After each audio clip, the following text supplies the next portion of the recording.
Hello students, I hope you all are doing very well. So आज हम करने लगे हैं ग्रुप थ्योरी का lecture number 3 which is on symmetric difference. Symmetric difference क्या होता है? बच्चे प्रीवियस लेक्चर्स में हमने क्या देखा था कि बाइनरी ऑपरेटर क्या होता है, ग्रुप क्या होगा, एबिलियन ग्रुप क्या होता है, सेमी ग्रुप क्या होता है, मोनोइड क्या होता है, ये सारी चीजें देखी थी। नेक्स्ट लेक्चर में हमने उसकी बहुत सारी एग्जाम्पल्स देखी थी।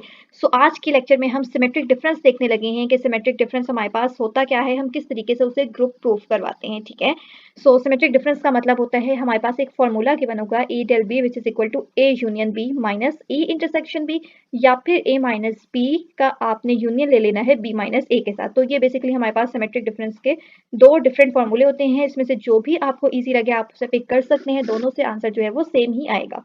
सो आज के लेक्चर में हम कौन सी दो एग्जांपल्स देखने वाले हैं? आज के लेक्चर में हम फर्स्ट एग्जांपल देखेंगे G is equal to P of X, यानी कि ग्रुप हम पावर सेट ले रहे हैं ए नॉट बी, यानी कि हमारे पास बाइनरी ऑपरेटर हम कौन सा यूज करेंगे? सिमेट्रिक डिफरेंस का। ठीक है, यानी कि ये वाला ए डेल बी यूज कर रहे हैं जो कि बिलोंग करेगा पावर सेट से। इसको हमने इक्वल टू जी प्रूफ करना है, यानी कि ये जो चीज है बेसिकली आपके पास सिमेट्रिक डिफरेंस को हमने ग्रुप प्रूफ करवाना है। नेक्स्ट क्वेश्चन हमारे पास क्या है? ग्रुप हम ले रहे हैं जो माइनस सी से सी तक है। ठीक है, यानी कि इसका इंटरवल हम माइनस सी टू सी ले रहे हैं। बाइनरी ऑपरेटर हमारे पास क्या है? बाइनरी ऑपरेटर यानी कि एक्स को जब हम वाई से मल्टीप्लाई करते हैं तो वो इक्वल होगा X plus Y divided by 1 plus X Y divided by C two. ठीक है, ओके बच्चों, से एग्जांपल नंबर 1 है हमारे पास G is equal to P of X, यानी कि पावर सेट ले रहे हैं। बाइनरी ऑपरेटर क्या ले रहे हैं? ए डेल बी, जिसको हमने ग्रुप प्रूफ करवाना है।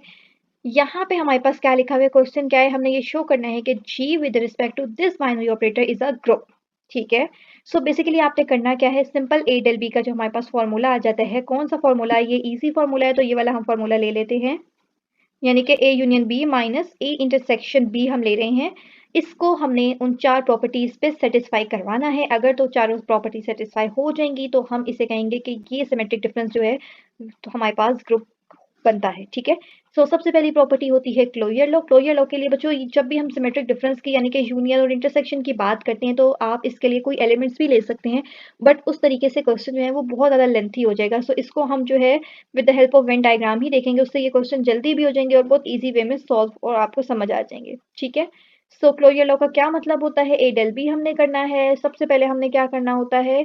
क्लोजर लॉ में जस्ट हमने ए डेल भी ऑपरेट करवाना है। ठीक है, ए और बी दो एलिमेंट्स लेने होते हैं, उस पर बाइनरी ऑपरेटर ऑपरेट करवाते हैं, उसको हम क्लोजर लॉ कहते हैं ना। तो इसी तरह हमने दो एलिमेंट्स लिए हैं ए और बी, उस पर जब हम बाइनरी ऑपरेटर अपना डेल ऑपरेट करवाते हैं तो वो हमारे पास एक फॉर्मूले के इक्वल हो जाते हैं। हमने ये पूरा फॉर्मूला जो है वो यहाँ पे जो है उसको एक तरीके से वेन डायग्राम के थ्रू सॉल्व कर लेना है। ठीक है, सबसे पहले हमारे पास क्या है? A union B. A union B में हमारे पास कौन सा एरिया आ जाता है? ये सारा एरिया ए यूनियन बी में हमारे पास आ जाएगा, ये जिसपे लाइनिंग हुई हुई है। ठीक है, अगेन मैं आपको करके बता देती हूँ।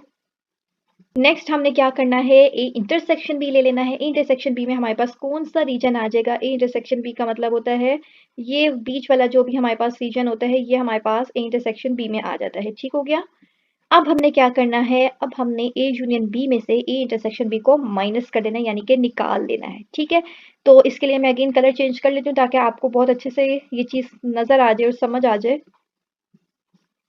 सो देखें, ए यूनियन बी में ये दोनों सर्कल्स फुली हाईलाइट थे। ए इंटरसेक्शन बी में ये बीच वाला रीजन जो था वो हमने एक्सक्लूड कर दिया है। इस पूरी डेफिनेशन का मतलब क्या है कि ये रेड वाली लाइंस में से यानी कि दोनों सर्कल्स में से अगर हम ये वाला रीजन निकाल दें तो हमारे पास कौन सा एरिया आ जाएगा? हमारे पास ए वाला पूरा सर्कल आ जाएगा। ठीक है,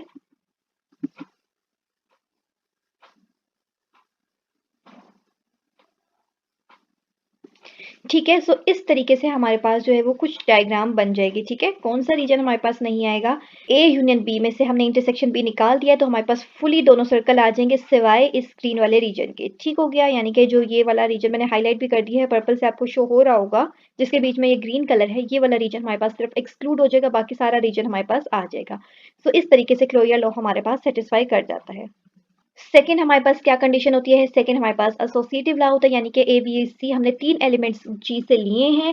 अब हमने क्या करना होता है? इस पे बाइनरी ऑपरेटर ऑपरेट करवा देना है, यानी कि बाइनरी ऑपरेटर यहाँ पे हमारे पास सिमेट्रिक डिफरेंस है, यहाँ पे डेल, यहाँ पे डेल। सिमिलरली राइट साइड पे भी आपने डेल ले लेना है। अब हमने ए डेल बी हमारे पास किसके इक्वल होता है? ए डेल बी का हमारे पास फॉर्मूला यहाँ पे लिखा हुआ है। तो अब हमारे पास दो जब एलिमेंट्स होंगे उसका फॉर्मूला ही होता है, लेकिन जब हमारे पास तीन एलिमेंट्स आएंगे तो फिर उसके सिमेट्रिक डिफरेंस का फॉर्मूला क्या होता है ये अभी हम नीचे बना लेते हैं। सो हमें पता है कि ए डेल बी इक्वल होता है A union B minus A intersection B के, ठीक है। तो इसको हमने क्या काउंट करना है, इसको हमने देखें तो इसको हमने क्या काउंट करना है, ए डेल बी ब्रैकेट में है तो इसको हम इस तरह ब्रैकेट में रखेंगे डेल सी, ठीक है। अब देखें जो पहली चीज ब्रैकेट में है इसको हमने पूरे को एज अ ए काउंट करना है, और दूसरी चीज सी हमारे पास लिखी है इसको हमने एज अ बी ले लेना है, ठीक है। तो हमारे पास फॉर्मूला क्या होता है, ए यूनियन बी। पहली चीज ये पूरी चीज हमारे पास जो है ये पूरी ए है और ये पूरी हमारे पास बी है। सो ए यूनियन बी में हमारे पास क्या बनेगा, ये पूरा आपने लिखना है A union B minus intersection B, ये ए हो गया यूनियन सी, ठीक है। यूनियन लिया है और बी हमारे पास क्या होता है, ये वाला हम सी कह रहे हैं इसलिए बी की जगह सी लिख लिया है। फिर क्या होता है बीच में माइनस होता है, माइनस लिख लिया। फिर क्या होता है ए इंटरसेक्शन बी, तो ए हमारे पास क्या है, ए हम इस पूरी चीज को कह रहे हैं, पूरी हमने ब्रैकेट लिख लेनी है यहाँ से यहाँ तक। फिर क्या होता है बीच में इंटरसेक्शन होता है, इंटरसेक्शन लिख लिया। लास्ट में बी की जगह बी हम किसको कह रहे हैं, सी को कह रहे हैं, सी लिख लेना है, ठीक है। इसी तरह हमारे पास फॉर्मूला जो है वो बन चुका है। आप चाहे तो क्वेश्चन यहीं पे भी एंड हो सकता है। जिस तरह आपने लेफ्ट साइड बनाई है इसी तरीके से आपने राइट साइड बनानी है, तो आपके पास ये दोनों चीजें इक्वल आ जाएंगी। इन दोनों चीजों के इक्वल होने का मतलब है कि आपके पास इसकी थ्रो वेन डायग्राम भी आंसर जो है वो इक्वल ही आएगा। थर्ड प्रॉपर्टी हमारे पास क्या होती है, आइडेंटिटी की होती है, यानी कि जी में से हमने एक एलिमेंट ले लिया है एंड फाइव बिलोंग्स टू जी, और हम कह रहे हैं कि जी में जो है वो फाइव भी एग्जिस्ट करता है, ठीक है। फाइव का मतलब एम्प्टी सेट भी एग्जिस्ट करता है। सो लेफ्ट साइड के लिए हमने क्या करना होता है, ए को हमने बाइनरी ऑपरेटर के साथ इस तरह ऑपरेट करवाना होता है, यानी कि दूसरा वो एलिमेंट लेना होता है कि आंसर आपके पास एलिमेंट आ जाए, ठीक है। तो आइडेंटिटी ऑपरेटर इस केस में क्या होगा, जब भी हम सिमेट्रिक डिफरेंस की बात कर रहे होंगे, ठीक है। सो सबसे पहले हमने क्या करना है, ए को हम किसी ऐसे नंबर के साथ तभी ऑपरेट करवाएंगे कि आंसर आपके पास ए आएगा जब आप यहाँ पे आइडेंटिटी एलिमेंट 5 ले लें, ठीक है। जब भी हम सिमेट्रिक डिफरेंस की बात करेंगे तो उसका आइडेंटिटी एलिमेंट हमारे पास 5 होता है, यानी कि ए का जब हम सिमेट्रिक डिफरेंस 5 के साथ लेंगे तभी हमारे पास आंसर अगेन ए आ जाएगा, ठीक है। 5 का मतलब होता है कुछ भी नहीं, तो ए को जब आप किसी चीज के साथ भी ऑपरेट नहीं करवाएंगे तो आपके पास ए ही एट द एंड बाकी रह जाएगा। इसी तरह 5 डेल ए ले लें तो आपके पास आंसर ए ही आ जाएगा, ठीक हो गया। इसी तरीके से हम कह सकते हैं कि वो जो बी है, यानी कि यहाँ जो आप ए डेल बी करते हैं तो आंसर आपके पास सिमेट्रिक डिफरेंस का फॉर्मूला बनता है, उस बी को हम 5 के इक्वल ले रहे हैं, ठीक है।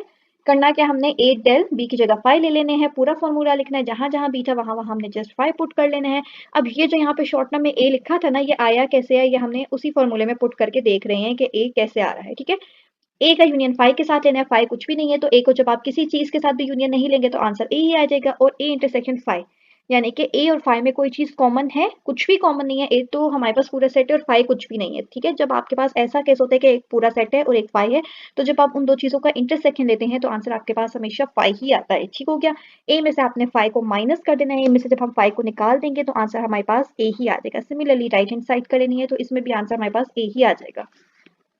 सो यहाँ से हमारे पास थर्ड कंडीशन भी होल्ड कर लेती है, क्योंकि एट द एंड हमारे पास ए वापस आ रहा है जो कि हमें चाहिए होता है, ठीक है। तो आइडेंटिटी एलिमेंट इस केस में, सिमेट्रिक डिफरेंस के केस में आइडेंटिटी एलिमेंट हमारे पास क्या होता है, 5 होता है। फोर्थ कंडीशन देख लेते हैं। सो फोर्थ कंडीशन हमारे पास इनवर्स ला है। इनवर्स ला के लिए हमने क्या करना होता है, उस ग्रुप में से एक एलिमेंट ले लेना है, लेट ए बिलोंग्स टू जी। अब ए अगर जी से बिलोंग कर रहा है तो ए का हम किस एलिमेंट के साथ सिमेट्रिक डिफरेंस लेके आंसर हमारे पास आइडेंटिटी ऑपरेटर आ जाए। तो अभी हमने थर्ड एग्जाम में देखा था कि आइडेंटिटी ऑपरेटर सिमेट्रिक डिफरेंस के केस में हमारे पास 5 होता है, यानी कि ए को हम किसके साथ ऑपरेट करें कि आंसर हमारे पास 5 आ जाए, ठीक है। सो ए को हम सिर्फ ए के साथ ही ऑपरेट कर सकते हैं, तभी आंसर हमारे पास आइडेंटिटी एलिमेंट 5 आएगा, ठीक है। जहां जहां बी है वहां वहां हमने ए को रिप्लेस कर दिया है, ए यूनियन बी होता है माइनस ए इंटरसेक्शन बी होता है, तो जहां जहां बी था वहां वहां ए ले लिया है। ए का ए के साथ ही यूनियन लेंगे तो आंसर ए आ जाएगा, और ए का ए के साथ इंटरसेक्शन लेंगे, जब भी चीज सेम होती है तो वही आ जाती है।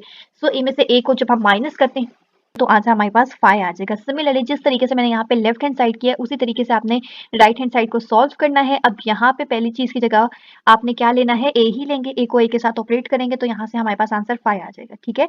यानी कि जब भी हमारे पास इस तरह के क्वेश्चन हो जिसमें हमें पता ना चल रहा हो कि हम क्या चीज लेंगे, किस चीज के साथ ऑपरेट करेंगे, तो उसमें आपके पास आइडेंटिटी एलिमेंट 5 होता है और इनवर्स एलिमेंट वही नंबर यानी कि वही एलिमेंट होता है। सो ए का इनवर्स ए ही है, तभी आपके पास आंसर जो है वो 5 आएगा। इसका मतलब है कि फोर्थ कंडीशन भी हमारे पास सेटिस्फाई कर जाती है। So G with respect to binary operator del यानी कि सिमेट्रिक डिफरेंस भी हमारे पास एक ग्रुप बनता है। किस तरह बनता है, इन चारों प्रॉपर्टीज के जरिए हमने इस चीज को प्रूव भी कर लिया है कि ये कैसे ग्रुप बनता है। सो नेक्स्ट लेक्चर में हम इसका क्वेश्चन नंबर 2 देखेंगे. So if you like this video, please don't forget to like, share and subscribe. Thanks for watching.